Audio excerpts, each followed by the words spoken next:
ಇದು SS digital channel, Shri ಸುಮಂಗಲಿ digital channel. ನೀವು ನೋಡ್ತಾ ಇದ್ದೀರಿ ಸುದ್ದಿ ಸಮಯ, ಸ್ಥಳೀಯ ಸುದ್ದಿಗಳಿಗಾಗಿ. ಸುದ್ದಿ ಸಮಯದ ಪ್ರಾಯೋಜಕರು Mahalakshmi jewellers, gold hub, main road, Kalaburagi.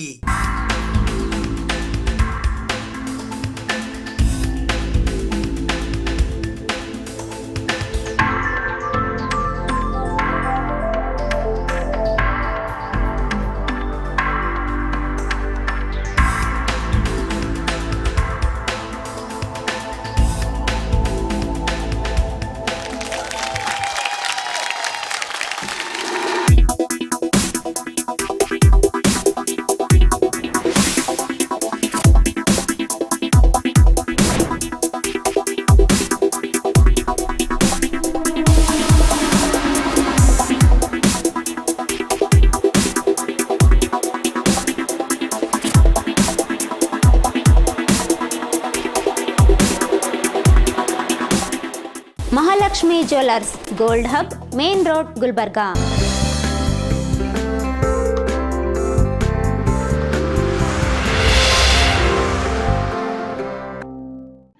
ಸುದ್ದಿ ಸಮಯಕ್ಕೆ ಸ್ವಾಗತ. ನಾನು RJ ಮಂಜು ಹಿರೋಳಿ. ಜಿಲ್ಲಾ ಕನ್ನಡ ಸಾಹಿತ್ಯ ಪರಿಷತ್ತು ಕಲಬುರಗಿಯ ವತಿಯಿಂದ ಕಥಾ ಕಮ್ಮಟ 2024 ಕಥಾಲೋಕದ ಅನಾವರಣ ಕಾರ್ಯಕ್ರಮವು ಕಲಬುರಗಿ ನಗರದ ಕನ್ನಡ ಭವನದಲ್ಲಿ ಜರುಗಿತು.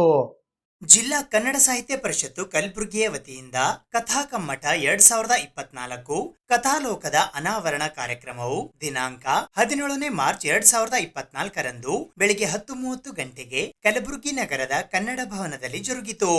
ಇದರ ಉದ್ಘಾಟಕರಾಗಿ ಹಿರಿಯ ಕಥೆಗಾರರಾದ ಸಿದ್ದರಾಮ್ ಹುನ್ಕಲ್ ಆಗಮಿಸಿದ್ದರು. ಅಧ್ಯಕ್ಷತೆಯನ್ನು ಜಿಲ್ಲಾ ಕನ್ನಡ ಸಾಹಿತ್ಯ ಪರಿಷತ್ತು ಕಲಬುರಗಿಯ ಅಧ್ಯಕ್ಷರಾದ ವಿಜಯಕುಮಾರ್ ಪಾಟೀಲ್ ತೇಗಲತಿಪ್ಪಿ ವಹಿಸಿದ್ದರು. ಮುಖ್ಯ ಅತಿಥಿಗಳಾಗಿ ಡಾಕ್ಟರ್ ಶರಣಪ್ಪ ಸೈದಾಪುರ್, ಕುಮಾರಿ ರಾಜೇಶ್ವರಿ ಸಾಹುವಾಡಿ, VM ಪತ್ತಾರ್ ಮತ್ತು ಡಾಕ್ಟರ್ ಸ್ವಾಮಿರಾವ್ ಕುಲಕರ್ಣಿ ಆಗಮಿಸಿದ್ದರು. ಕಮ್ಮಟದ ಸಂಚಾಲಕರಾದ ಶಿವರಾಜ್ ಅಂಡಗಿ, ಶರಣರಾಜ ಚಪ್ಪರಬಂದಿ, ಧರ್ಮಣ್ಣ H ಧನ್ನಿ ಉಪಸ್ಥಿತರಿದ್ದರು.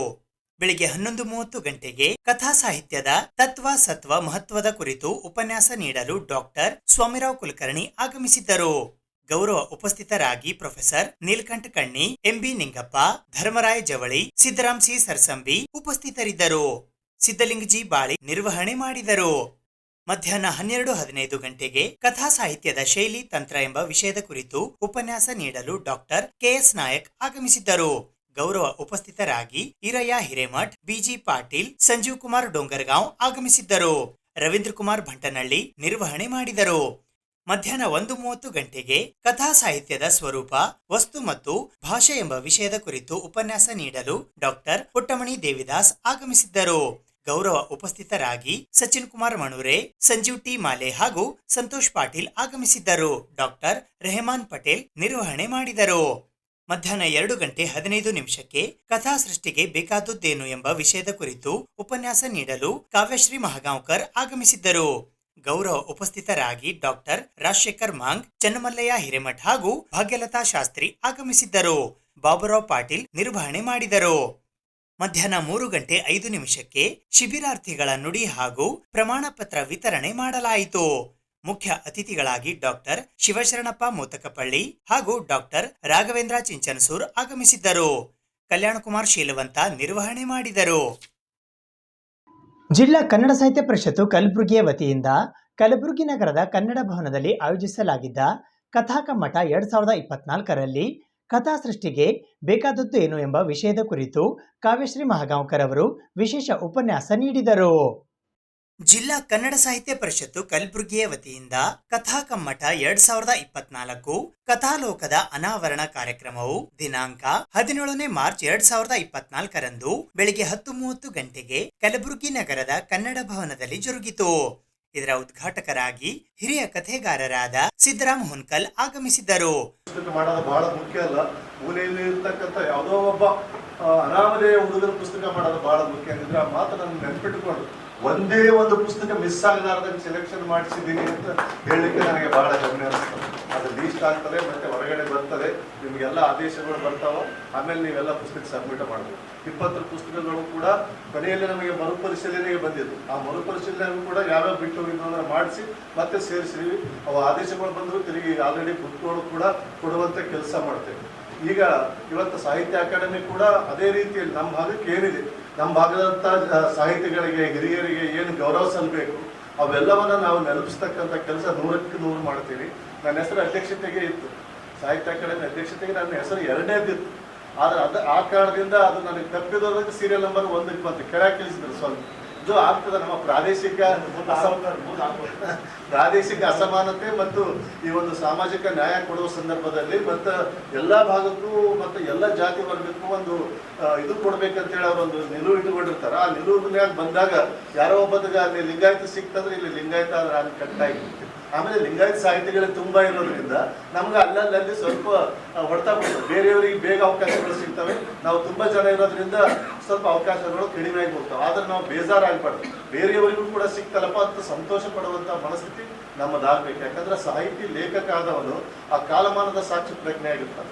ಈ ಸಂದರ್ಭದಲ್ಲಿ ನಾವೇನು ಕಟ್ಟಿಕೊಡ್ತೇವೆ, ಇವತ್ತು ನಾವೇನು ಬಿತ್ತುತ್ತೇವೆ, ನಾವೇನು ಹಾಕಿ ಹೋಗ್ತೇವೆ, ಅದು ಕಾಲಾಂತರದವರೆಗೆ ಇರ್ತದೆ. ಇವತ್ತು ನೋಡಿ ಪಂಪನ ಕಾರಣದಿಂದ ನಮಗೆ ಅರಿಕೇಸರಿ ರಾಜ ನೆನಪಾಗ್ತಾನೆ, ಬಸವಣ್ಣನ ಕಾರಣದಿಂದ ಬಿಜ್ಜಳ ನೆನಪಾಗ್ತಾನೆ, ಬೀರ್ಬಲನ ಕಾರಣದಿಂದ ಅಕ್ಬರ್ ನೆನಪಾಗ್ತಾನೆ. ಪಂಪ ಆಗಿರ್ಬೋದು, ಬಸವಣ್ಣ ಆಗಿರ್ಬೋದು, ಬೀರ್ಬಲ್ ಆಗಿರ್ಬೋದು, ಅವರೆಲ್ಲ ಸಾಂಸ್ಕೃತಿಕ ಮತ್ತು ಸಾಹಿತ್ಯಿಕ ವ್ಯಕ್ತಿಗಳಾಗಿದ್ದರು. ಅವತ್ತು ಅವ್ರೇನು ಕಟ್ಟಿಕೊಟ್ರು ಅದು ಇವತ್ತಿನವರೆಗೂ 800-900 ಶತಮಾನ ಆದರೂ ಕೂಡ ಅದು ಹಂಗೇ ಮುಂದೆ ಹೋಗ್ತಾ ಇರ್ತದೆ. ಆ ಕಾರಣದಿಂದ ಇವತ್ತು ಲೇಖಕರಾದ ನಿಮ್ಮೆಲ್ಲರ ಮೇಲೆ ಕೂಡ ಒಂದು ಸಾಮಾಜಿಕ ಜವಾಬ್ದಾರಿ ಇರ್ತದೆ. ನಾವೇನೇ ಬರಿತೀವಿ ಅಂದ್ರೆ ನಾವು ಕಥೆಯೇ ಬರೀಲಿ, ಕವನ ಬರೀಲಿ, ಮತ್ತೇನೇ ಬರೀಲಿ, ಅದಕ್ಕೆ ಒಂದು ಸಾಮಾಜಿಕವಾದಂಥ ಒಂದು ನಿಲುವಿರಬೇಕು, ಒಂದು ಬದ್ಧತೆ ಇರಬೇಕು, ಮತ್ತು ನಮ್ಮೆಲ್ಲ ಆಶಯಗಳು ಜನಪರವಾದಂಥ ಆಶಯಗಳನ್ನು ಹೊಂದಿರಬೇಕು. ಅಂದಾಗ ಮಾತ್ರ ನಾವು ಬಹುಕಾಲ ಬಾಳುವಂಥ ಸಾಹಿತ್ಯವನ್ನು ಕಟ್ಟಿಕೊಡ್ಲಿಕ್ಕೆ ಆಗ್ತದೆ. ಈಗ ನಾನು ಕಥಾ ಕಮ್ಮಟದ ವಿಷಯಕ್ಕೆ ಬರ್ತೇನೆ. ಯಾಕಂದ್ರೆ ಕಥಾ ಕಮ್ಮಟದ ಉದ್ಘಾಟನೆಗೆ ನನಗೆ ಕರೆದಿದ್ದಾರೆ. GS ಶಿವರುದ್ರಪ್ಪನವರ ಒಂದು ಕವಿತೆಯನ್ನು ಹೇಳಿ ನನ್ನ ಮಾತನ್ನು ಆರಂಭಿಸ್ತೇನೆ. ಅಣತೆಯನ್ನು ಹಚ್ಚುತ್ತೇನೆ ನಾನು ಕತ್ತಲೆಯನ್ನು ಗೆಲ್ಲುತ್ತೇನೊಂದಲ್ಲ, ಅಣತೆಯನ್ನು ಹಚ್ಚುತ್ತೇನೆ ನಾನು ಕತ್ತಲೆಯನ್ನು ದೂರ ಮಾಡುತ್ತೇನೆಂದು ಅಲ್ಲ, ಅಣತೆಯನ್ನು ಹಚ್ಚುತ್ತೇನೆ ನಾನು ಅಣತೆಯಲ್ಲಿರುವ ಎಣ್ಣೆ ತೀರುವವರೆಗೂ ನಿಮ್ಮನ್ನು ನಾವು ಮತ್ತು ನಮ್ಮನ್ನು ನೀವು ನೋಡಿ ಪರಸ್ಪರ ಒಂದು ಸುಂದರ ಬದುಕನ್ನು ಕಟ್ಟಿಕೊಳ್ಳೋಣ ಎಂಬ ಆಶಯದಿಂದ ಅಣತೆಯನ್ನು ಹಚ್ಚುತ್ತೇನೆ ಅಂತ ಹೇಳ್ತಾರೆ. ಅಂತ ಅಣತೆ ಹಚ್ಚುವ ಕೆಲಸ ವೇದಿಕೆ ಮೇಲಿರುವ ಎಲ್ಲರೂ ನಾವೆಲ್ಲ ಕಲಿತು ಇಲ್ಲಿ ಮಾಡಿದೆವು.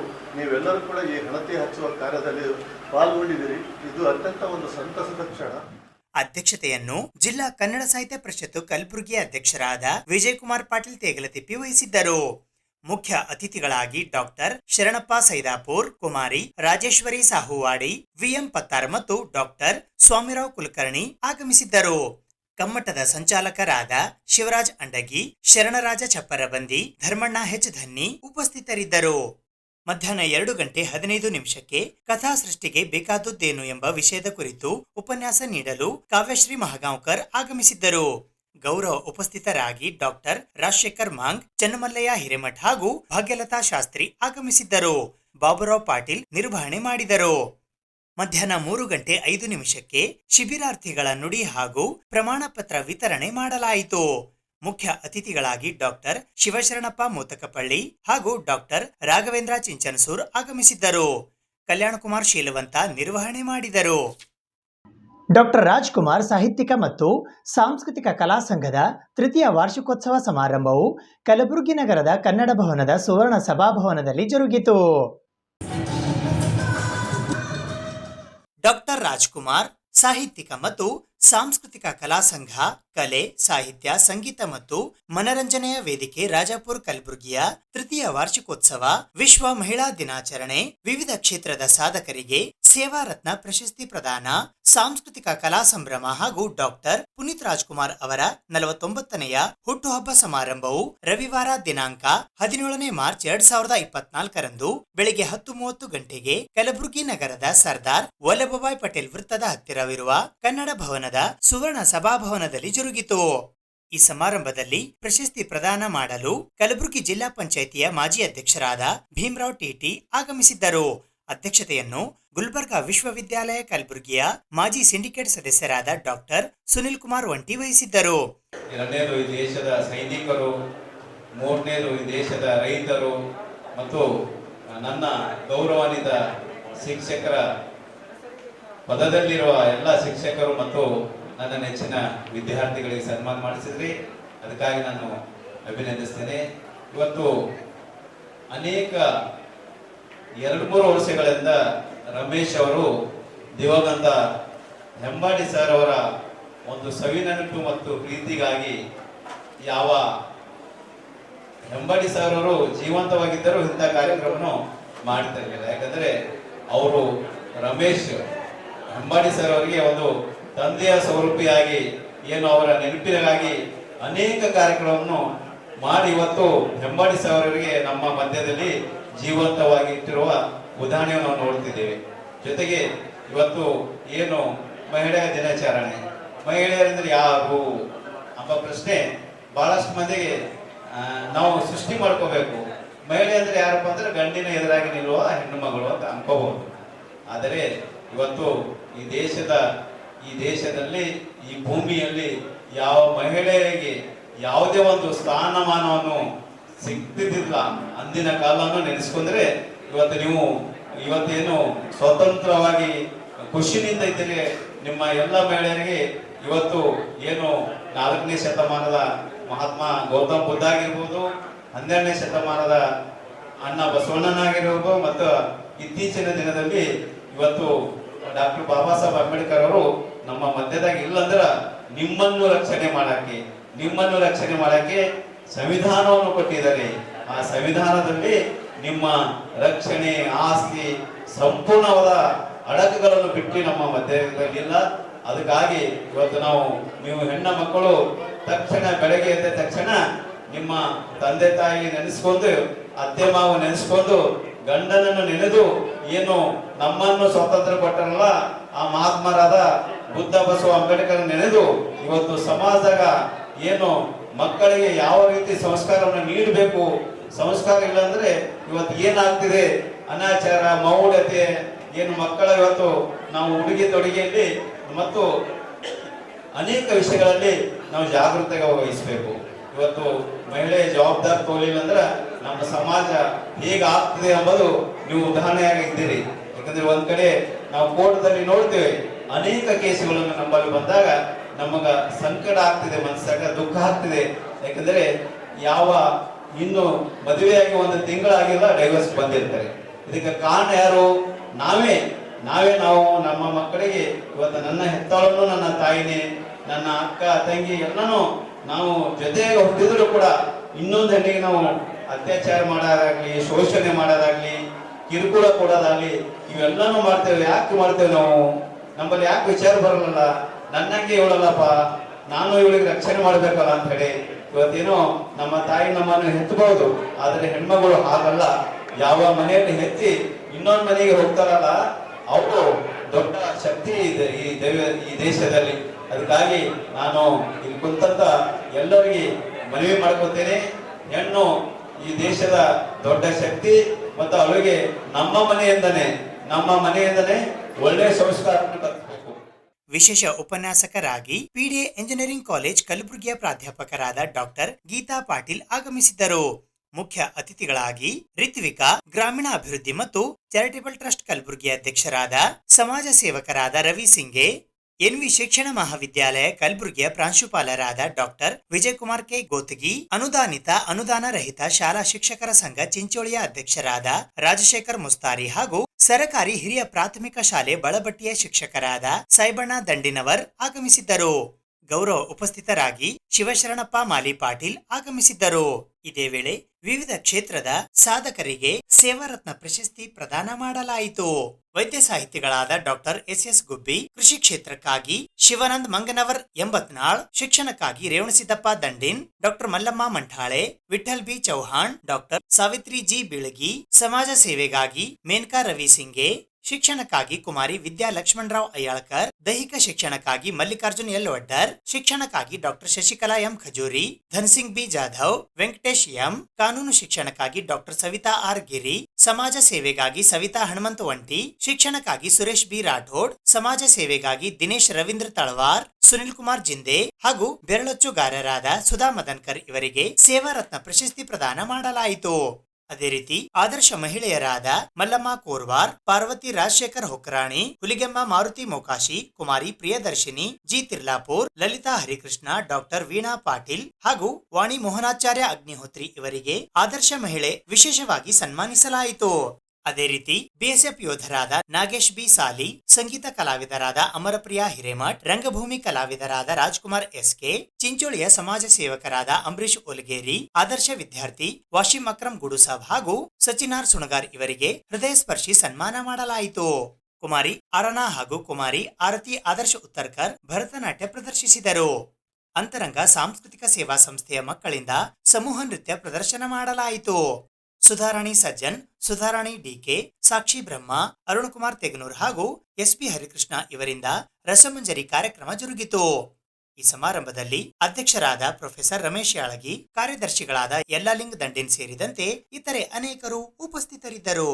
ನಮ್ಮ ರಾಜ್ಕುಮಾರ್ ಸಂಸ್ಥೆ ಕಲಾವತಿ ಸಂಘದಿಂದ ಎಲ್ಲಾ ಸಾಧನೆ ಮಾಡಿದರೆ ಗುರುತಿಸಿ ಅವರೆಲ್ಲರಿಗೆ ಸನ್ಮಾನ ಕಾರ್ಯಕ್ರಮ ನೀಡಿದ್ದಾರೆ.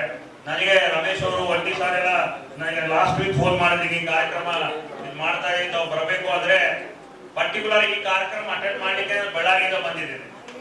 ನನಗೆ ಗುಲ್ಬರ್ಗ ಮೊದಲಿಂದ ಒಂದು ಇದು, ನಾನು ಗುಲ್ಬರ್ಗ ಯೂನಿವರ್ಸಿಟಿ ಸಿಂಡಿಕೇಟ್ ಮೆಂಬರ್ ಆಗಿದ್ದೆ. 1999 ಎಲೆಕ್ಟೆಡ್ ಸಿಂಡಿಕೇಟ್ ಮೆಂಬರ್ ಆದಾಗಿದ್ದ ನಾನು ಗುಲ್ಬರ್ಗಾಗೆ ಬಳ್ಳಾರಿ ನಾನು ಬರೋದು ಹೋಗೋದು ಒಂದಿದೆ. ಹಾಗಾಗಿ ನನಗೆ ಗುಲ್ಬರ್ಗದ ಸಾಕಷ್ಟು ಸ್ನೇಹಿತರಿದ್ದಾರೆ. ಆ ಇದರಿಂದ ಒಂದು ಅವಕಾಶಗಳು ಇಂಥ ಒಂದು ಫಂಕ್ಷನ್ ಆದಾಗ ನನ್ಗೊಂದು ಅವಕಾಶ ಗುಲ್ಬರ್ಗ ಬರ್ಲಿಕ್ಕೆ ಅದೇ ಟೈಮ್ ಅಂತ ಹೇಳಿ ಇವತ್ತು ಮಿಸ್ ಲಾಸ್ಟ್ ಟೈಮ್ ಒಂದು ಕಾರ್ಯಕ್ರಮಕ್ಕೆ ಮಿಸ್ ಆಯ್ತು. ಹೈದರಾಬಾದ್ ನಮ್ಮ ರಿಲೇಷನ್ ಮದುವೆ ಏನ್ ಬೇರೆ ಬಂದೋಗಾಗಿದೆ. ರಮೇಶ್ ಅವರು ಹೇಳಿದ ಸರ್ ಲಾಸ್ಟ್ ಟೈಮ್ ಮಿಸ್ ಮಾಡಿರಿ, ಈ ಸಾರ್ ಬರಲೇಬೇಕು ಅಂದಾಗ ನಾನು ಇನ್ನು ಬೆಂಗಳೂರಿನಿಂದ ಬಳ್ಳಾರಿಗೆ ಬಂದು ಅಲ್ಲಿ ಒಂದು ಫಂಕ್ಷನ್ ಅಟೆಂಡ್ ಮಾಡಿ ನೈಟ್ ಬಂದಿದ್ದೀನಿ. ಅಟೆಂಡ್ ಮಾಡಲೇಬೇಕು, ಮಿಸ್ ಮಾಡಬಾರ್ದು ಅಂತ.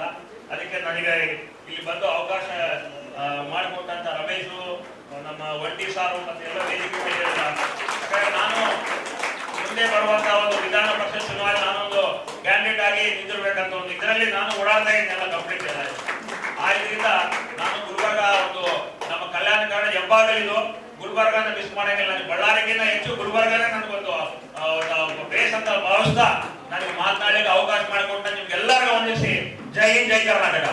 ಹಾಗಾಗಿ ಮಹಿಳಾ ದಿನಾಚರಣೆಯನ್ನ ಅವಳಿಗೋಸ್ಕರ ಒಂದು ದಿನ ಅಂತ ಮೀಸಲಾಗಿಟ್ಟು ಸಂಭ್ರಮಿಸೋದ್ರಲ್ಲಿ ಬಹುಶಃ ತಪ್ಪೇನಿಲ್ಲ. ಯಾಕಂದ್ರೆ ಎಷ್ಟೊಂದ್ ಸಲ ಹೇಳ್ತೀವಿ ಬರೀ ವುಮೆನ್ಸ್ ಡೇ ಯಾವಾಗಲಿ ಅಂತ ಕೇಳ್ತಿರ್ತಾರೆ. ಮೋಸ್ಟ್ಲಿ ಎಲ್ಲಾ ದಿನಗಳು ಮೆನ್ಸ್ ಡೇ 364. ಒಂದು ದಿನ ಮಾತ್ರ ಮಹಿಳೆಗೆ ಅಂತ ಸ್ಪೆಷಲ್ ಆಗಿ ಮೀಸಲಾಗಿರುವಂತಹ ಮಹಿಳಾ ದಿನಾಚರಣೆ. ಅದರ ಕಾರಣ ಏನು, ಯಾಕೆ ಮಹಿಳಾ ದಿನಾಚರಣೆ ಆಚರಣೆ ಮಾಡಬೇಕು, ಮತ್ತೆ ಇವತ್ತು ಮಹಿಳೆ ಎದುರಿಸುತ್ತಿರುವಂತಹ ಸವಾಲುಗಳೇನು, ಅವಳ ಸಾಧನೆಗಳೇನು ಅನ್ನೋದ್ರ ಬಗ್ಗೆ ನಾನು ಬಹಳ ಸಂಕ್ಷಿಪ್ತವಾಗಿ ತಮ್ಮೆಲ್ಲರ ಮುಂದೆ ಹೇಳೋದಕ್ಕೆ ಇಷ್ಟಪಡ್ತೀನಿ. ಆಡು ಮುಟ್ಟದ ಸೊಪ್ಪಿಲ್ಲ, ಮಹಿಳೆ ಪ್ರವೇಶ ಮಾಡಿ ಸಾಧನೆ ಮಾಡದಂತ ಕ್ಷೇತ್ರವೇ ಇಲ್ಲ. ಇವತ್ತು ಅಡುಗೆ ಮನೆಯಿಂದ ಅಂತರಿಕ್ಷಕ್ಕೆ ಹಾರಿ ಬಹುಶಃ ಚಂದ್ರನನ್ನು ಸಹಿತ ಚಂದ್ರನ ಮೇಲೆ ಮೊದಲು ಮಹಿಳೆ ವಾಸ ಮಾಡಬಹುದು ಅನ್ನೋ ಒಂದು ಕನಸನ್ನ ನಾವು ಎಲ್ಲ ಮಹಿಳೆಯರು ಕಾಣ್ತಾ ಇದ್ದೇವೆ. ಅಷ್ಟು ಸಾಮರ್ಥ್ಯ ನಮ್ಮಲ್ಲಿದೆ. ಆದರೂ ಸಹಿತ ಎಲ್ಲೋ ಒಂದು ಕಡೆ ಮಹಿಳೆಯನ್ನ ಹಿಂದೆ ಜಗ್ಗುವಂತ ಅಥವಾ ಹಿಂದೆ ದೂಡುವಂತ ಶಕ್ತಿಗಳು ಯಾವಾಗಲೂ, ಅಂದ್ರೆ ಹೇಳ್ತೀವಲ್ಲ, ಯಾವಾಗ ನಾವು ಮುಂದೆ ಹೋಗಕ್ ಟ್ರೈ ಮಾಡ್ತೀವಿ ಏನೋ ಜಗ್ತಿರಂತ ಅಂತ ಒಂದು ಸಂದಿಗ್ಧ ಪರಿಸ್ಥಿತಿಯಲ್ಲಿ ಇವತ್ತು ಮಹಿಳೆ ಈ ಎಲ್ಲಾ ಸಾಧನೆಗಳನ್ನ ಮಾಡ್ತಾ ಇದ್ದಾಳೆ, ಮುಂದೇನು ಮಾಡಬಹುದಂತ ಪರಿಸ್ಥಿತಿಯಲ್ಲಿ ನಾವೆಲ್ಲರೂ ಮಹಿಳೆಯರು ಇದ್ದೇವೆ. ಯಾಕೆ ಈ ಸವಾಲುಗಳು, ಯಾಕೆ ಮಹಿಳೆ ಇವತ್ತಿಗೂ ಸಹಿತ ಏನಾದ್ರೂ ಮಾಡ್ಬೇಕಂದ್ರೆ ಯಾಕೆ ಅವಳಿಗೆ ಈ ತರ ಬ್ಯಾರಿಯರ್ಸ್ ಅಥವಾ ಹಿಂಡ್ರನ್ಸ್ ಬರ್ತಾ ಇದೆ? ಅದಕ್ಕೆ ಬಹುಶಃ ನಾವು ಸೂಕ್ಷ್ಮವಾಗಿ ಆಳವಾಗಿ ವಿಚಾರ ಮಾಡಿದ್ರೆ ಇದಕ್ಕೆ ನಾವು ಮಹಿಳೆಯರೇ ಕಾರಣ ಅಂತ ಹೇಳ್ಬೋದು. ಯಾಕಂದ್ರೆ ನಾವು ಹೇಳ್ತೀವಿ ಈಗ ಒಂದು ಎರಡು ಎಕ್ಸ್ಟ್ರೀಮಿಟೀಸ್, ಮಹಿಳೆಯರ ಸ್ವಭಾವಗಳನ್ನ ನೋಡಿದ್ರೆ ಇವತ್ತು ಎರಡು ಎಕ್ಸ್ಟ್ರೀಮಿಟೀಸ್ ಅಥವಾ ಎರಡು ಅತಿರೇಕಗಳನ್ನ ನಾವು ನೋಡ್ತೀವಿ. ಒಂದ್ ಕಡೆ ಹೇಳ್ತಾರೆ, ನಮ್ಮವ್ವ ಆಯ್ತು ನಮ್ಮ ಆಯಿ ಎಲ್ಲ ಹೇಳ್ತಿದ್ರು, ಏನಾದ್ರೆ ಗಂಡನ ಮನೆ ಕಂಪ್ಲೇಂಟ್ ಹೇಳಿದ್ರೆ ಇಲ್ಲವಾ ಹಂಗೆಲ್ಲ ಇರ್ತದೆ, ಎಲ್ಲಾ ತುಗಿಸ್ಕೊಂಡು ಹೋಗ್ಬೇಕು, ಎಲ್ಲಾ ನೋಡ್ಕೊಂಡು ಹೋಗ್ಬೇಕು, ಕೊಟ್ಟ ಮನೆಗೆ ಹೆಸರು ತರಬೇಕು, ಕಂಪ್ಲೇಂಟ್ ಹೇಳಬಾರ್ದು, ಗಂಡು ಹೊಡೆದ್ರು ಅಫ್ಕೋರ್ಸ್ ನಮ್ ಗಂಡ ಹೊಡೆಯಲ್ಲ, ಜೆಂಟಲ್ಮನ್ ಹೇಳ್ತಿದ್ರು ಹಿರಿಯರು, ಗಂಡು ಹೊಡೆದ್ರು ಹೊಡೆಸ್ಕೋಬೇಕು, ನುಗ್ಗಿಸಿದ್ರು ಮೂಲ ನುಗ್ಗಿಸಿದ್ರು ಸುಮ್ಮನೆ ಇರ್ಬೇಕು, ಹಂಗೆಲ್ಲ ಹೇಳ್ತಿದ್ರು ನಮ್ಮ ಹಿರಿಯರು. ಇವತ್ತಿಗೂ ಹೇಳೋರಿದ್ದಾರೆ.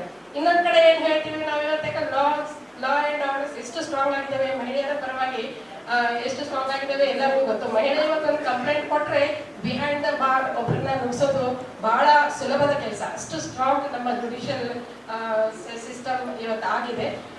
ಎಲ್ಲೋ ಒಂದು ಕಡೆ ಈ ಒಂದು ಸಂದರ್ಭವನ್ನ ಅಥವಾ ಈ ಒಂದು ಏನು ನಮ್ಗೆ ಬಂದಿರುವಂತ ಒಂದು ಅನುಕೂಲ ಇದೆ ಮಹಿಳೆಯರಿಗೋಸ್ಕರ, ಅದನ್ನ ದುರುಪಯೋಗ ಸಹಿತ ನಾವು ಮಾಡ್ಕೊಳ್ತಾ ಇದೀವಿ. ನಾವೇನ್ ಹೇಳ್ತೀವಿ, ಏನಾರ ಅಂದ್ರೆ ಅನ್ಸ್ಕೋಬೇಡ, ಸೀದಾ ಒಂದು ಕೇಸ್ ಫೈಲ್ ಮಾಡು, ಅವ್ರು ಒಳಗ್ ಹಾಕೋನು, ನಿಮ್ಮ ಅತ್ತಿಗೆ ಒಳಗ್ ಹಾಕೋನು ಅಂತ ಹೇಳ್ತೀವಿ. ಅಂದ್ರೆ ಎರಡನ್ನೂ ಕಲಿಸೋದು ತಾಯಿನೇ. ಚಲೋನು ಎಲ್ಲ ಹೊಂದ್ಕೊಂಡು ಕುಟುಂಬ ವ್ಯವಸ್ಥೆಯನ್ನ ಮುಗಿಸ್ಕೊಂಡು ಹೋಗು, ಅಲ್ಲಿ ಸೈ ಅನ್ಸ್ಕೊಂಡು ಹೇಳೋರು ನಾವೇ. ಇನ್ನೊಂದ್ ಕಡೆ ನಾವೇನ್ ಹೇಳ್ತೀವಿ, ಏನಂದ್ರೆ ಅನ್ಸ್ಕೊಳಕ್ ಬೇಡ, ನಾವ್ ನಿನಗೆ ಅಗ್ದಿ ಹೂವಿನ ಕೈಯಾಗ ಇಟ್ಕೊಂಡು ನಾವು ಬೆಳೆಸಿವಿ, ಒಂದ್ ಅಕ್ಷರ ಅನ್ಸ್ಕೋಬೇಡ, ಕೂಡಂದ್ರೆ ಕೂಡ್ಬೇಡ, ಎರಡಂದ್ರೆ ಹೇಳ್ಬೇಡ, ಸೀದಾ ತೆರೆಗೆ ನಿಲ್ಲು, ಆ ಕಾಲ್ ಹೋಯ್ತು, ನಿನ್ಗೂ ನಾವು ಕಲ್ತೀವಿ ಅಂತ ಹೇಳಿ ನಾವೇ ಹೇಳೋದು. ಸೊ ಎರಡು ಎಕ್ಸ್ಟ್ರೀಮಿಟೀಸ್ ನಾವೇ ತೋರಿಸೋದು. So why we are doing this? ನಾವೇ ಈ ಒಂದು ಅತಿರೇಕಗಳನ್ನ ನಾವು ಹೆಣ್ಮಕ್ಳೇ ಮಾಡಿದ್ರೆ ಬ್ಯಾಲೆನ್ಸ್ಡ್ ಲೈಫ್ ಅಥವಾ ಒಂದು ಸುಂದರವಾದ ಕುಟುಂಬ ವ್ಯವಸ್ಥೆಯನ್ನ ಕಟ್ಟೋದ್ರಲ್ಲಿ ನಾವೇ ಸೋಲ್ತಾ ಇದ್ದೀವಿ. ನಾವು ಅದಕ್ಕೆ ಕರೆಕ್ಟ್ ಜಸ್ಟಿಫಿಕೇಶನ್ ಕೊಡ್ತಾ ಇಲ್ಲ ಅಂತ ನಾನು ಅನಿಸುತ್ತೆ. ಎಸ್ಪಿಸಿ ಆರೋಗ್ಯ ಫೌಂಡೇಶನ್ ಕಲಬುರಗಿಯ ವತಿಯಿಂದ ಶತಚಂಡಿ ಗಾನ ನೃತ್ಯೋತ್ಸವ ಕಾರ್ಯಕ್ರಮ ಹಮ್ಮಿಕೊಳ್ಳಲಾಗಿತ್ತು. ಈ ಕಾರ್ಯಕ್ರಮದಲ್ಲಿ ಫಿಟ್ ಕಿಟ್ ಬಿಡುಗಡೆಗೊಳಿಸಲಾಯಿತು. ಅಲ್ಲದೆ ಪದ್ಮಶ್ರೀ ಪ್ರಶಸ್ತಿ ಪುರಸ್ಕೃತರಿಗೆ ವಿಶೇಷವಾಗಿ ಸನ್ಮಾನಿಸಿ ಗೌರವಿಸಲಾಯಿತು. ಎಸ್ಪಿಸಿ ಆರೋಗ್ಯ ಫೌಂಡೇಶನ್ ಕಲಬುರಗಿಯ ವತಿಯಿಂದ ಶ್ರೀ ಶತಚಂಡಿ ಮಹಾಯಾಗವನ್ನ ಹಮ್ಮಿಕೊಳ್ಳಲಾಗಿದೆ. ಈ ಶತಚಂಡಿ ಮಹಾಯಾಗವು ಸಾಮಾಜಿಕ ಸಾಮರಸ್ಯವನ್ನ ತರುತ್ತದೆ, ಭಯ ಒತ್ತಡವನ್ನು ನಿವಾರಿಸುತ್ತದೆ, ದೋಷಗಳನ್ನು ನಿವಾರಿಸುತ್ತದೆ, ಆರೋಗ್ಯ ಸಂಪತ್ತು ಮತ್ತು ಸಂತೋಷವನ್ನ ಸುಧಾರಿಸುತ್ತದೆ, ವಸ್ತುವಿನಲ್ಲಿನ ಅಡಚಣೆಗಳನ್ನು ತೆಗೆದುಹಾಕುತ್ತದೆ ಮತ್ತು ಬುದ್ಧಿವಂತಿಕೆ ಹಾಗೂ ಆಧ್ಯಾತ್ಮಿಕ ಬೆಳವಣಿಗೆಯನ್ನು ಸಾಧಿಸಲು ಸಹಾಯ ಮಾಡುತ್ತದೆ. ಈ ಹಿನ್ನೆಲೆಯಲ್ಲಿ ಮಾರ್ಚ್ 12ರಿಂದ 17ರವರೆಗೆ ಕಲಬುರಗಿಯ ನಾಗನಹಳ್ಳಿ ರಸ್ತೆಯ ಪವಿತ್ರ ಆರ್ಚರ್ಡ್ಸ್ ನಲ್ಲಿ ಶ್ರೀ ಶತಚಂಡಿ ಮಹಾಯಾಗವನ್ನ ಹಮ್ಮಿಕೊಳ್ಳಲಾಗಿತ್ತು. ಮಾ ದುರ್ಗೆಯ ಆಶೀರ್ವಾದದೊಂದಿಗೆ ಕಲಬುರಗಿ ವಲಯದ ಲೋಕ ಕಲ್ಯಾಣಕ್ಕಾಗಿ ಎಸ್ಪಿಸಿ ಆರೋಗ್ಯ ಫೌಂಡೇಶನ್ ನಿಂದ ಶತಚಂಡಿ ಯಜ್ಞವನ್ನು ಆಯೋಜಿಸಲಾಗಿತ್ತು. ತಿರುವಣ್ಣಾಮಲೈಯ ಅಂತಕಾರನ ಜ್ಞಾನ ನಿಲಯಂನ ಪೂಜ್ಯ ಶ್ರೀ ಸ್ವಾಮಿ ಬ್ರಹ್ಮಾನಂದ ಸರಸ್ವತಿಯವರ ಸಮರ್ಥ ಮಾರ್ಗದರ್ಶನ ಮತ್ತು ಉಪಸ್ಥಿತಿಯಲ್ಲಿ ಈ ಯಜ್ಞವನ್ನ ನಡೆಸಲಾಯಿತು. ಶತಚಂಡಿ ಯಜ್ಞವನ್ನು ಅತ್ಯಂತ ಶಕ್ತಿಶಾಲಿ ಮತ್ತು ಸಂಪೂರ್ಣ ಬ್ರಹ್ಮಾಂಡದ ಸೃಷ್ಟಿಗೆ ಪೋಷಣೆಗೆ ಕಾರಣವಾದ ಆದಿಶಕ್ತಿಯಾದ ಮಾ ದುರ್ಗಾದೇವಿಗೆ ಸಮರ್ಪಿತವಾದ ಪೂಜೆಯ ಅಂತಿಮ ರೂಪವೆಂದು ಪರಿಗಣಿಸಲಾಗಿದೆ. ಮಾ ದುರ್ಗೆ ಈ ವಿಶ್ವದಲ್ಲಿ ಇರುವ ಎಲ್ಲ ಜೀವಿಗಳ ಶಕ್ತಿಗಳ ಒಟ್ಟು ಮೊತ್ತವಾಗಿದ್ದಾಳೆ. ಚಂಡಿದೇವಿಯು ಶಕ್ತಿ ಮತ್ತು ಎಲ್ಲ ದೈವಿಕ ಶಕ್ತಿಗಳ ಮೂರ್ತ ರೂಪವಾಗಿದ್ದಾಳೆ. ಅವಳು ನಮ್ಮನ್ನು ದುಷ್ಟ ಶಕ್ತಿಗಳಿಂದ ರಕ್ಷಿಸುತ್ತಾಳೆ ಮತ್ತು ನಮ್ಮ ಮನಸ್ಸು, ದೇಹ ಹಾಗೂ ಆತ್ಮವನ್ನು ಪರಿಪೂರ್ಣಗೊಳಿಸುತ್ತಾಳೆ. ದೇವಿ ಮಹಾತ್ಮ್ಯಂ ದುರ್ಗಾ ಸಪ್ತಶತಿ ಪವಿತ್ರ ಗ್ರಂಥದ ಪ್ರಕಾರ ಮಾ ದುರ್ಗಾದೇವಿಯನ್ನು 18 ತೋಳುಗಳಿಂದ ಚಿತ್ರಿಸಲಾಗಿದೆ. ಪ್ರತಿಯೊಬ್ಬರು ನಕಾರಾತ್ಮಕತೆಗಳನ್ನು ನಿವಾರಿಸಲು ಮತ್ತು ತನ್ನ ಪ್ರೀತಿಯ ಭಕ್ತರನ್ನ ಕಾಪಾಡಲು ಚಂಡಿದೇವಿ ವಿಭಿನ್ನ ಆಯುಧಗಳನ್ನ ಹಿಡಿದಿದ್ದಾಳೆ.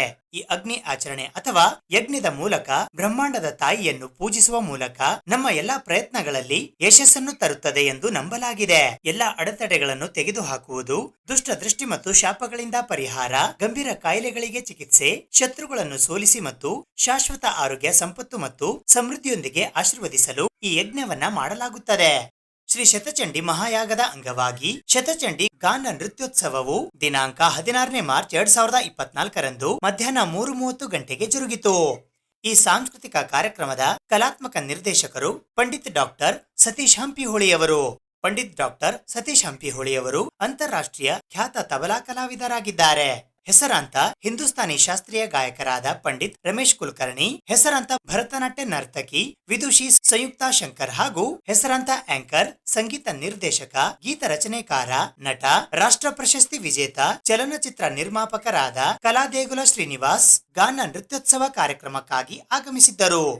ಮುಖ್ಯ ಅತಿಥಿಗಳಾಗಿ ಕಲ್ಯಾಣ ಕರ್ನಾಟಕ ವಿಕಾಸ ಪುರುಷ ಬಸವರಾಜ್ ಪಾಟೀಲ್ ಸೇಡಂ, ಜಲ ಸಂರಕ್ಷಣಾ ಅಧಿಕಾರಿ ಪದ್ಮಶ್ರೀ ಲಕ್ಷ್ಮಣ್ ಸಿಂಗ್ ಹಾಗೂ ಜಲಗ್ರಾಮ ಜಖಾನಿ ಸ್ಥಾಪಕ ಪದ್ಮಶ್ರೀ ಉಮಾಶಂಕರ್ ಪಾಂಡೆ ಆಗಮಿಸಿದ್ದರು. ಕಾರ್ಯಕ್ರಮದ ಮೊದಲಿಗೆ ಫಿಟ್ ಕಿಟ್ ಬಿಡುಗಡೆಗೊಳಿಸಲಾಯಿತು. ಬೆಂಗಳೂರಿನಲ್ಲಿ ಉಪಸ್ಥಿತವಾಗಿರುವ ವಿಜ್ರೋ ಹೆಲ್ತ್ ಕೇರ್ ಸಂಸ್ಥೆಯು ಹೀಗೆ ಕೆಲವು ವರ್ಷಗಳಿಂದ ಪ್ರಾಥಮಿಕ ಆರೋಗ್ಯ ಸಂರಕ್ಷಣೆಯ ನಿಟ್ಟಿನಲ್ಲಿ ಅತ್ಯಂತ ವೈಜ್ಞಾನಿಕ ರೀತಿಯಲ್ಲಿ ಸಂಶೋಧನೆಗಳನ್ನು ಮಾಡಿ ಲೋಕ ಕಲ್ಯಾಣ ಮತ್ತು ಜನಸಾಮಾನ್ಯರ ಆರೋಗ್ಯ ವರ್ಧನೆ ನಿಟ್ಟಿನಲ್ಲಿ ನಿರಂತರವಾಗಿ ಸಾಧನೆಗಳನ್ನು ಮಾಡುತ್ತಿದೆ. ಈ ನಿಟ್ಟಿನಲ್ಲಿ ಹಾಲಿ ಸಮಯದಲ್ಲಿ ಪ್ರತಿ ಕುಟುಂಬ ಮತ್ತು ಕುಟುಂಬ ಸದಸ್ಯರ ದಿನನಿತ್ಯದ ಆರೋಗ್ಯ ರೀತಿ ನೀತಿಗಳನ್ನು ಕಂಡುಹಿಡಿಯಲು ಮತ್ತು ಅದಕ್ಕೆ ಅಗತ್ಯವಾದ ವೈದ್ಯಕೀಯ ಸಲಹೆ ಪಡೆಯಲು ಅನುಕೂಲವಾಗುವಂತೆ ಫಿಟ್ ಕಿಟ್ ಎನ್ನುವ ಉಪಕರಣವನ್ನು ಮಾರುಕಟ್ಟೆಗೆ ಬಿಡುಗಡೆ ಮಾಡಲಾಯಿತು. ನಂತರ ಪದ್ಮಶ್ರೀ ಪ್ರಶಸ್ತಿ ಪುರಸ್ಕೃತರಿಗೆ ಸನ್ಮಾನಿಸಿ ಗೌರವಿಸಲಾಯಿತು. ಬಿಜ್ಮಾನ್ ಚಕ್ರವರ್ತಿ 1501ರಲ್ಲಿ ರಾಜ ಧರ್ಮಾಣಿಕ್ ನಿಂದ ಸ್ಥಾಪಿತ ಅಗರ್ತಲಾದಲ್ಲಿ ಇರುವ ತ್ರಿಪುರ ಸುಂದರಿ ದೇವಾಲಯ ಹೆಬ್ಬೆಟ್ಟು ಇಲ್ಲಿ ಬಿದ್ದು ಅದುವೇ ಒಂದು ಶಕ್ತಿಪೀಠವಾಗಿದೆ. Dhananjay vice president Jio. ಕಳೆದ 30 ವರ್ಷಗಳ ಅನುಭವ ಹೊಂದಿರುವ ಇವರು ಮೊಟೊರೋಲಾ ಮತ್ತು ವೊಡಾಫೋನ್ ನಲ್ಲಿ ಸೇವೆ ಸಲ್ಲಿಸಿದ್ದಾರೆ. ವೈಲ್ಡ್ ಫೋಟೋಗ್ರಫಿ ಕೂಡ ಇವರು ಮಾಡುತ್ತಾರೆ. ಇವರ ತಂದೆಯವರು ಇಸ್ರೋನಲ್ಲಿ ವಿಜ್ಞಾನಿಗಳಾಗಿದ್ದಾರೆ. ಜಲಯೋಧ ಸಮ್ಮಾನ್ ಪದ್ಮಶ್ರೀ ಉಮಾಶಂಕರ್ ಪಾಂಡೆ ಯುಪಿ ಬುಂದೇಲ್ಖಂಡ್ ಬಂದಾರ್ ಜಿಲ್ಲೆಯಲ್ಲಿ ground water conservation trees on wires in farms ಅಂತಾರಾಷ್ಟ್ರೀಯ ಮಟ್ಟದಲ್ಲಿ ಅಳವಡಿಸಲಾಗಿದೆ. ನೀತಿ ಆಯೋಗದ ಪಾಲಿಸಿನಲ್ಲಿ ಇದನ್ನು ಅಳವಡಿಸಲಾಗಿದೆ. ಇವರು ಪದ್ಮಶ್ರೀ ಆಯ್ಕೆ ಸಮಿತಿಯ ಮುಖ್ಯಸ್ಥರು ಆಗಿದ್ದಾರೆ.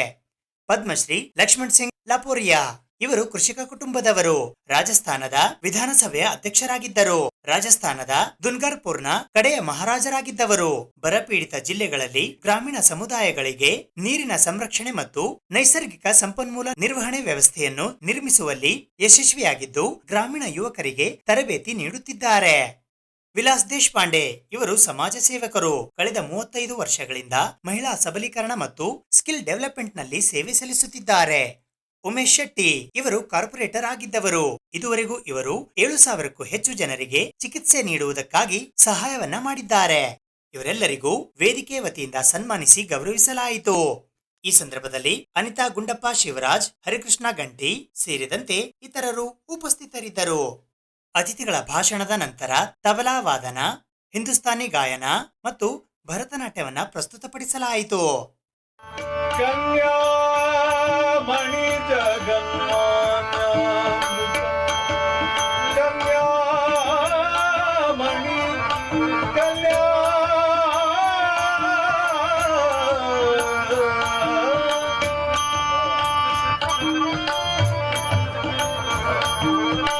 ಕಲ್ಯಾಮಣಿ ಜಗನ್ಮಾನ್ಯ ಮೃತ್ಯು ಪಾವನ್ನಾಧರ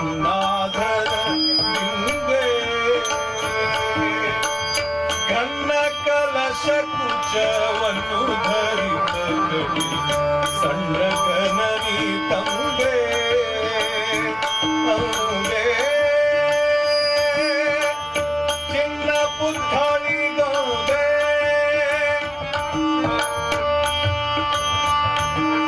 ಅನ್ನವಸನ ಧನ ಧಾನ್ಯಕ್ಕಾಗಿ ಪರರನ್ನು ರಚಿಸಿದರು ಚಂದ್ರನಾಗುತ್ತದೆ. ಇನ್ನೂ ಮರೆತನು ಎಲ್ಲವ ಗುಣಗಳನ್ನು ಎಣಿಸದಿರು ಮನಸ್ಸಿನಲ್ಲಿ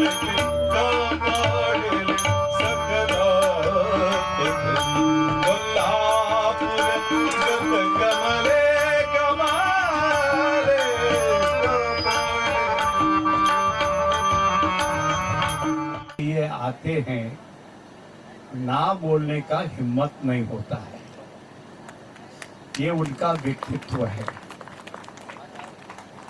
एक बार उनका बेंगलुरु में प्रोग्राम था, मैं राज्यसभा का सदस्य था.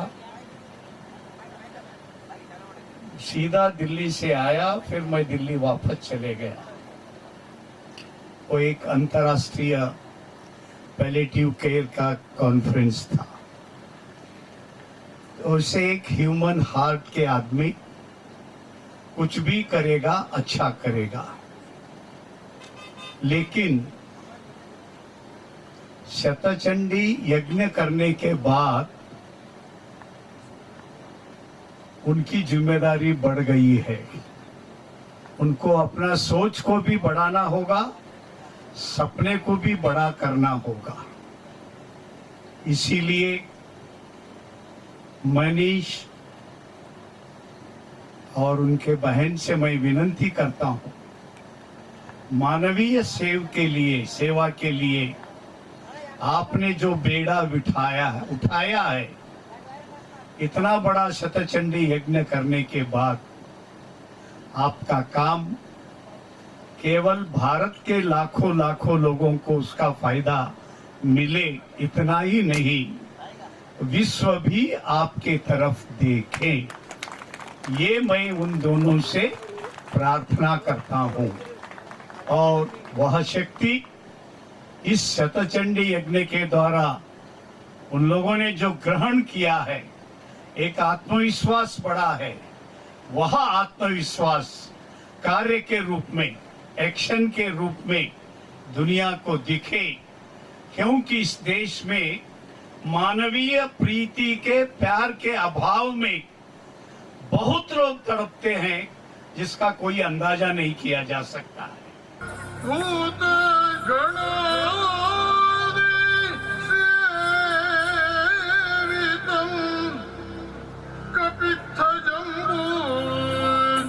फलसार भक्षितम् उमासुतम् शोक विनाश कारणम् नमामि विघ्नेश्वर पाद पंकजम्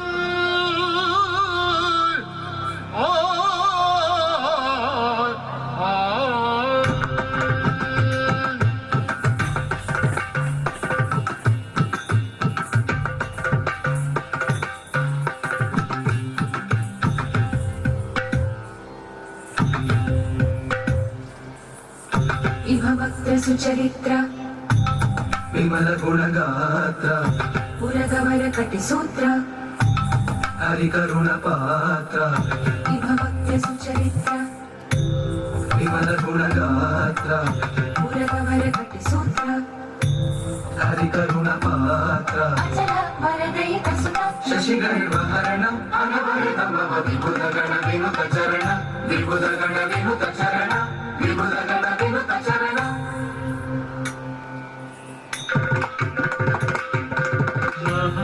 महागणपति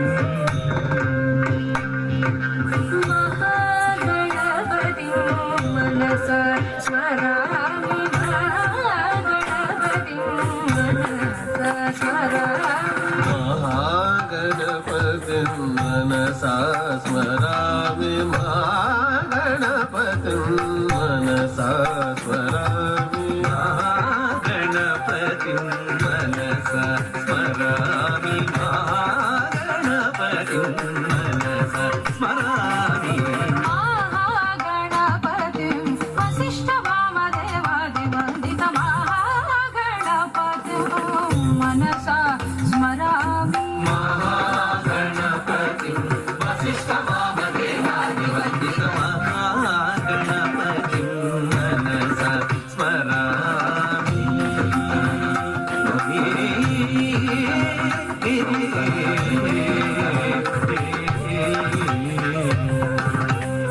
महादेव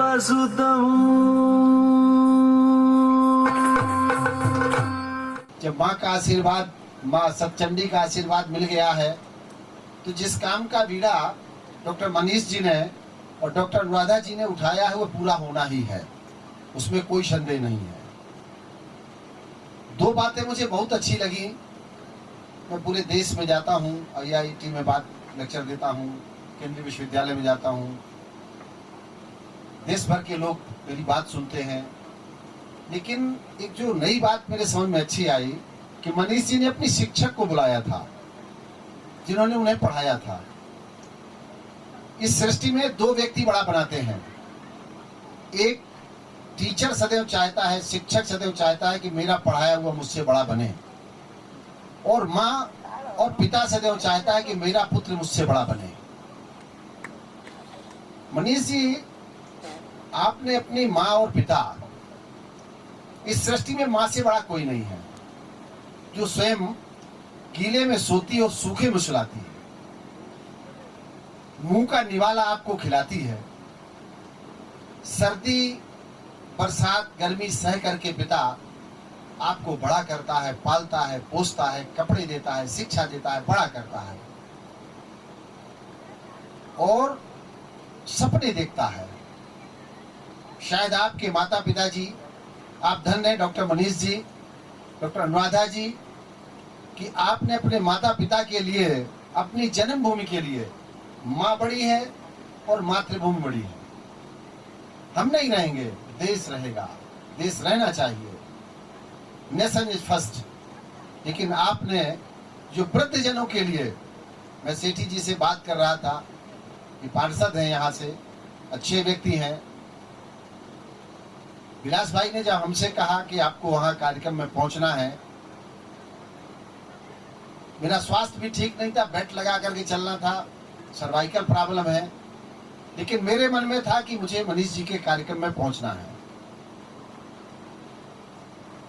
कुछ काम हम इस लोक के लिए करते हैं, कुछ परमात्मा के लिए करते हैं, और पूरी सृष्टि में सेवा सबसे कठिन काम है।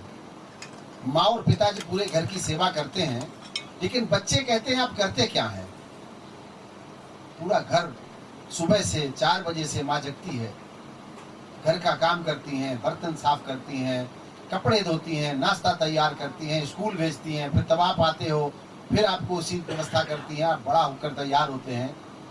5 भाई बहन को माँ बाप पालते हैं। 5 भाई बहन मिल करके एक माँ बाप को नहीं पालते हैं। अगर पालते होते तो वृद्धाश्रम नहीं होते। ये सब समाज के लिए ठीक नहीं है। माँ के वचन मानकर, पिता के वचन मानकर एक क्षत्रिय कुल में पैदा हुआ राजकुमार 14 वर्ष के लिए वनवास जाता है। जब वापस आता है तो भगवान बनकर लौटता है श्री राम। माँ के पिता के आशीर्वाद का ये प्रभाव है। शतचंडी याग जो पूजा सभी को मालूम है, तो मेरा इन्वॉल्वमेंट क्या है? अभी पांडे गुरुजी ने कहा है, I am also one man army, no NGO at all in my life. Wherever mankind service is required, I will attach and immediately detach to other works. So this is my motto. So आंसू न होती तो आंखों की रोशनी न होती, आंसू न होती तो आंखों की रोशनी न होती, दर्द न होता तो खुशी का कीमत न होती, दर्द न होता तो खुशी का कीमत न होती। हम जैसे इंसानों को हमेशा सेवा के लिए भगवान से हम प्रार्थना करते रहते हैं। तो हमारे जर्नी में मनीष और हमारी बहन आराधना जैसे अगर भाई बहन हमेशा हमारे जीवन में मिलते रहे तो ऊपर वाले की जरूरत ना होती। धन्यवाद।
SPC ಆರೋಗ್ಯ ಫೌಂಡೇಶನ್ ಕಲಬುರಗಿಯ ವತಿಯಿಂದ ಇಂದು ಬೆಳಗ್ಗೆ 9 ಗಂಟೆಯಿಂದ ಮಧ್ಯಾಹ್ನ 1 ಗಂಟೆಯವರೆಗೆ ಶ್ರೀ ಶತಚಂಡಿ ಮಹಾಯಾಗವನ್ನು ನಡೆಸಲಾಯಿತು.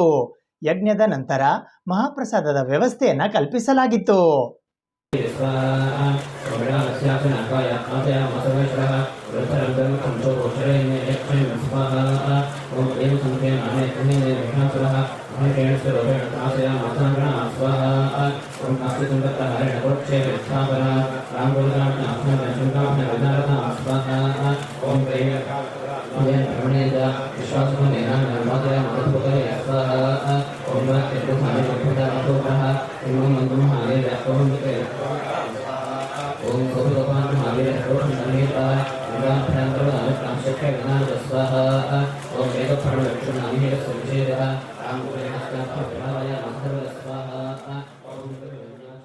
SPC ಆರೋಗ್ಯ ಫೌಂಡೇಶನ್ ಕಲಬುರಗಿ ಇವರ ವತಿಯಿಂದ ಇಂದು ಬೆಳಗ್ಗೆ 9 ಗಂಟೆಯಿಂದ ಮಧ್ಯಾಹ್ನ 1 ಗಂಟೆಯವರೆಗೆ ಶ್ರೀ ಶತಚಂಡಿ ಮಹಾಯಾಗವನ್ನ ನಡೆಸಲಾಯಿತು. ಇಂದು ನಡೆದ ಈ ಚಂಡಿ ಹೋಮದಲ್ಲಿ ಅನೇಕ ಜನ ಗಣ್ಯ ವ್ಯಕ್ತಿಗಳು ವಿವಿಐಪಿಗಳು ಭಾಗವಹಿಸಿದ್ದರು. ಗಣ್ಯ ವ್ಯಕ್ತಿಗಳು ಪ್ರಾರ್ಥನೆ ಸಲ್ಲಿಸಿದರಲ್ಲದೆ ಸಾರ್ವಜನಿಕರು ಕೂಡ ಈ ಶತಚಂಡಿ ಯಾಗದಲ್ಲಿ ಭಾಗವಹಿಸಿ ದರ್ಶನ ಪಡೆದು ಕೃತಾರ್ಥರಾದರು. ಯಜ್ಞದ ನಂತರ ಮಹಾಪ್ರಸಾದದ ವ್ಯವಸ್ಥೆಯನ್ನ ಮಾಡಲಾಗಿತ್ತು. सतचंडी महायज्ञ ये बहुत ही पुण्य और फलदायक अनुष्ठान की प्रक्रिया है। ऐसे अनुष्ठानों से बरसात होती है, पानी बरसता है, पेड़ उगते हैं, प्रकृति एक होती है, देश में एकता आती है, शांति आती है, देश की प्रगति होती है। और माता की कृपा से जो आज डॉक्टर मनीष जी के यहाँ हम सब लोग इस हवन में सहभागी बने हैं, इससे देश में एकता आएगी, हमारा भारत विश्वगुरु बनेगा और ये समाज के लिए बहुत आवश्यक है। ऐसे कार्यक्रम होने से हमारी भारत माता का स्वाभिमान पूरी दुनिया में जाएगा, ऐसी मेरी शुभकामना है। और ऐसे कार्यक्रम होते रहने चाहिए। योग सुयोग पंडितों के माध्यम से ये अनुष्ठान हो रहा है। ऐसे अनुष्ठान से युवा वर्ग में बीमारियां दूर होती हैं, जल का संकट दूर होता है, पौधे आते हैं, वृद्धजनों का स्वास्थ्य होता है और प्रकृति के लिए बहुत अच्छा काम है।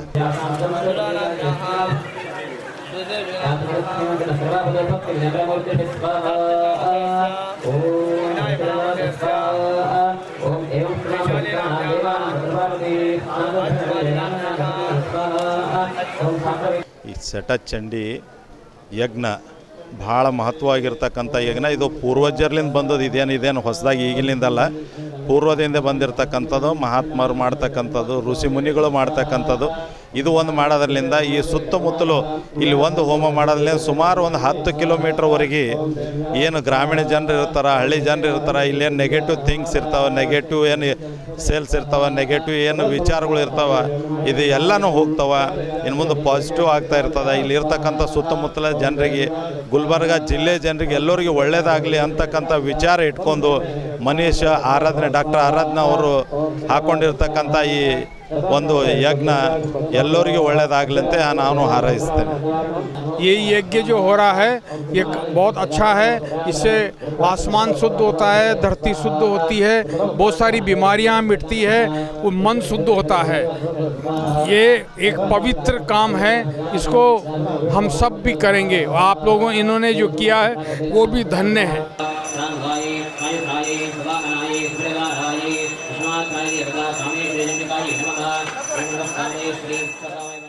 ಇದು ಇವತ್ತಿನ ಸುದ್ದಿ ಸಮಯ. ಸ್ಥಳೀಯ ಸುದ್ದಿಗಳಿಗಾಗಿ ನೋಡ್ತಾ ಇರಿ ಸುದ್ದಿ ಸಮಯ. ನಿಮ್ಮ ನೆಚ್ಚಿನ ಸುದ್ದಿ ಸಮಯವನ್ನು ಡೆನ್ ಸೆಟಾಪ್ ಬಾಕ್ಸ್ನ ಚಾನೆಲ್ ಸಂಖ್ಯೆ 746ರಲ್ಲಿ ಪ್ರತಿದಿನ ರಾತ್ರಿ 9 ಗಂಟೆಗೆ, ಮರುಪ್ರಸಾರ ರಾತ್ರಿ 10 ಗಂಟೆಗೆ ಮತ್ತು ಮರುದಿನ ಬೆಳಗ್ಗೆ 8 ಗಂಟೆ ಮತ್ತು 9 ಗಂಟೆಗೆ ವೀಕ್ಷಿಸಬಹುದು. ಇದು SS ಡಿಜಿಟಲ್ ಚಾನಲ್, ಶ್ರೀ ಸುಮಂಗಲಿ ಡಿಜಿಟಲ್ ಚಾನಲ್. ನೀವು ನೋಡ್ತಾ ಇದ್ದೀರಿ ಸುದ್ದಿ ಸಮಯ, ಸ್ಥಳೀಯ ಸುದ್ದಿಗಳಿಗಾಗಿ. ಸುದ್ದಿ ಸಮಯದ ಪ್ರಾಯೋಜಕರು Mahalakshmi jewellers, gold hub, main road, Kalaburagi.